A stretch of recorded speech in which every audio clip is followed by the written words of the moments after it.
Bonsoir Jean-Christophe Lagarde. Bonsoir Monsieur Vandel. Vous êtes député de Seine-Saint-Denis, président du groupe UDI Agir à l'Assemblée nationale. Tout d'abord, est-ce que vous comprenez la colère des Gilets jaunes, au-delà évidemment de la condamnation des violences? Bien sûr, puisque ce qu'ils disent en réalité, c'est même quand on travaille, même quand on a travaillé toute sa vie pour les retraités, on ne parvient plus à s'en sortir. Et c'est bien sûr l'essence qui a été le déclencheur. Mais c'est grosso modo la volonté qu'on leur rende une partie de pouvoir d'achat, ou en tout cas qui est de la justice dans la façon dont la fiscalité fonctionne dans notre pays. On a franchi un seuil ces derniers mois en termes de fiscalité.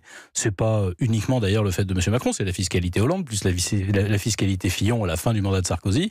Et à un moment donné, les Français ne s'y retrouvent plus. D'abord parce qu'on a le système fiscal le plus injuste du monde, mais surtout le plus compliqué du monde. Donc plus personne ne sait pourquoi il paye.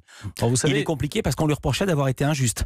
Donc on a rajouté des couches et des couches. Oui, mais justement, au lieu de le rétablir, c'est-à-dire de remettre tout à plat et de regarder comment devrait fonctionner une fiscalité moderne. Par exemple, aujourd'hui, on paye énormément d'impôts et de taxes sur notre travail, et donc on pénalise le travail des Français, plutôt que de le faire sur d'autres choses, comme les GAFA dont on parle beaucoup, comme les mouvements financiers ultra rapides qui ne servent à rien et qui ne produisent pas de richesse. Pardonnez-moi, mais c'était le programme d'Emmanuel Macron de ne pas pénaliser le travail.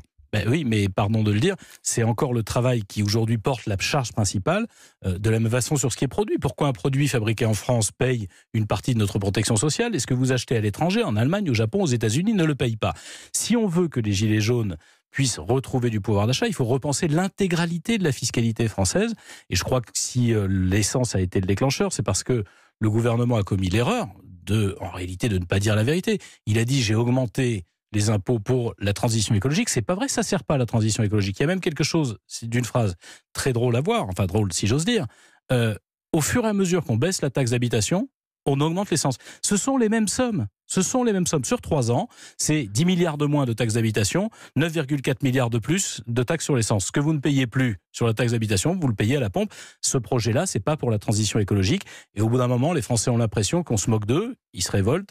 En plus parce qu'ils sont à bout de souffle, ou plus exactement à bout de sou. Et justement, vous avez co-signé une tribune dans l'Opinion dont je parlais, dans laquelle vous dénoncez une taxation qui n'a d'écologie que le nom. Expliquez pourquoi vous dites ça, parce que je croyais moi au contraire que ça allait à la transition énergétique. Eh bien justement, ça n'y va pas. Je vous prends un seul exemple. Cette année, on a augmenté de 3,6 milliards, je crois, et il y a 700 millions qui ont été consacrés, 3,6 milliards les taxes sur l'essence, et 700 millions seulement ont été consacré à la transition écologique. Mais à partir du 1er janvier, si cette taxation, cette nouvelle augmentation s'applique, c'est 3,9 milliards attendus dans les recettes de l'État, dans les caisses de l'État, c'est 260 millions, plus les 500 qui ont été lâchés du fait des premières manifestations, donc 700 millions, mais il manque 3,2 milliards dans cette affaire.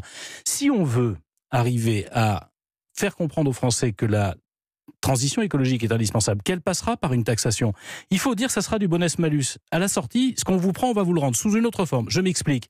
Quand on fait un chèque énergie de 250 € pour changer une chaudière, vous avez déjà changé la chaudière chez vous? Ça vaut entre 5 000 et 10 000. Ça va vous coûter entre 5 et 10 000 €. Eh bien, c'est ça qu'il faut payer aux Français. Et à ce moment-là, vous économisez parce que vous ne subissez plus. On ne va pas payer une chaudière à tous les Français. Mais pardon. Ça me fait rêver, mais c'est irréaliste. Mais je ne crois pas que ce soit irréaliste. Vous avez 3,2 milliards de budget qui sont disponibles pour faire en sorte que les aides à la transition énergétique ne soient pas symboliques, mais qu'elles soient réelles.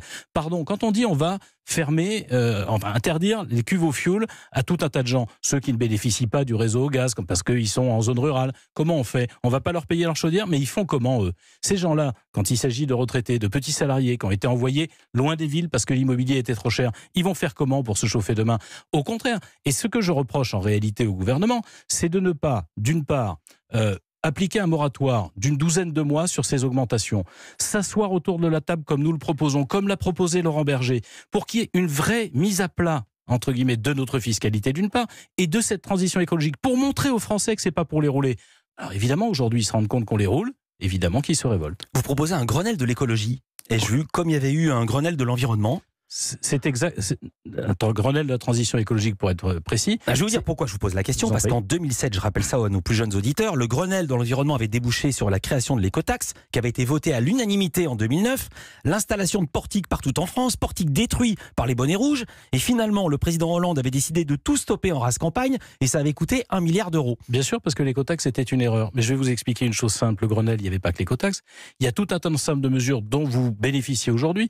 Quand vous louez ou que vous achetez un logement, logement, vous savez combien ils consomment. Et d'ailleurs, les promoteurs immobiliers vous diraient que ça compte beaucoup maintenant dans l'acte d'achat des Français. Le bonus-malus sur la voiture, si vous achetez une voiture qui consomme beaucoup, vous payez une taxe plus chère et on vous rend de l'argent si vous achetez une voiture qui est moins chère. C'est-à-dire, en réalité, la capacité de s'y mettre tous ensemble. Et quand je citais Laurent Berger, le patron de la CFDT, qui dit « mettons-nous autour de la table pour que cette transition écologique, elle soit réelle, mais qu'elle soit calibrée de façon économique et sociale pour que tout le monde y participe. Sinon, pour dire les choses, il n'y aura que les gens qui sont au cœur des grandes métropoles, ceux qui ont, la plupart d'entre eux, le moins de difficultés financières qui pourront accompagner, mais les 75 autres % des Français, on va les laisser tomber. C'est contre ça qu'il faut se révolter.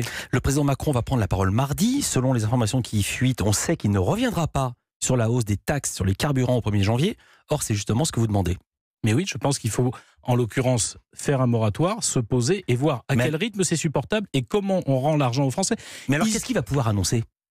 Ça, je ne sais rien, pardon, ça lui appartient.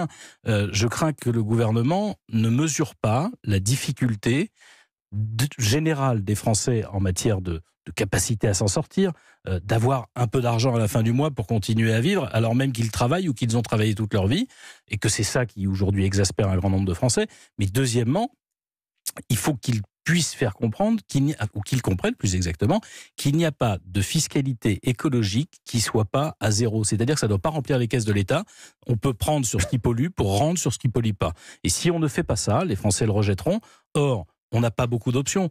Il n'y a que Trump qui croit que le climat ne change pas. Il n'y a que Trump qui croit qu'on ne va pas au devant des pires difficultés. Mais vous ne pouvez pas demander à un Français qui est au RSA ou qui est au SMIC, qui travaille très loin de là où il habite, qui n'a pas de moyens de transport, vous ne pouvez pas lui demander de porter l'avenir du monde tout seul. L'État et les taxes en question, elles devraient être pour ça. Le problème, c'est qu'elles n'y sont pas. Un mot de politique, vous êtes président du groupe UDI Agir à l'Assemblée nationale. Dans 6 mois, ce sera les élections européennes. Le président Macron tente d'élargir sa majorité pour l'élection. Mardi, il a dîné avec des représentants de la droite modérée comme Alain Juppé, Jean-Pierre Raffarin, également le socialiste Pierre Moscovici, était présent le Premier ministre Édouard Philippe, le nouveau ministre de la Culture Franck Riester, qui est le président du parti Agir. Riester, mais pas vous.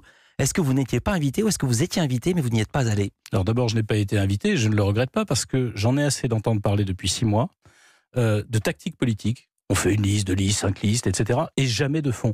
Aujourd'hui, il y a un événement majeur qui vient de se produire, l'acceptation par l'Union européenne d'un accord avec la Grande-Bretagne pour le Brexit. On en a parlé dans le journal. Pardon, merci d'en avoir parlé, parce que c'est l'événement majeur de la journée, si je peux me permettre, parce que moi, ce que je demande, avec d'ailleurs nos collègues sénateurs, c'est qu'on ait rapidement un débat parlementaire à l'Assemblée nationale et au Sénat pour savoir ce qu'il y a dans cet accord. Oui, mais ma question, c'était pour savoir si vous étiez avec Franck Riester ou contre lui, puisque vous présidez le groupe UDI Agir. Non, mais c'était ma question. Vous présidez le groupe UDI Agir à l'Assemblée, et j'ai l'impression que vous allez faire chemin séparé pour les européennes. Vous savez, à partir du moment où Franck Riester a décidé d'intégrer le gouvernement, c'est-à-dire d'intégrer la majorité, et où les députés de notre groupe ont décidé de rester dans l'opposition, les chemins ne sont évidemment pas les mêmes.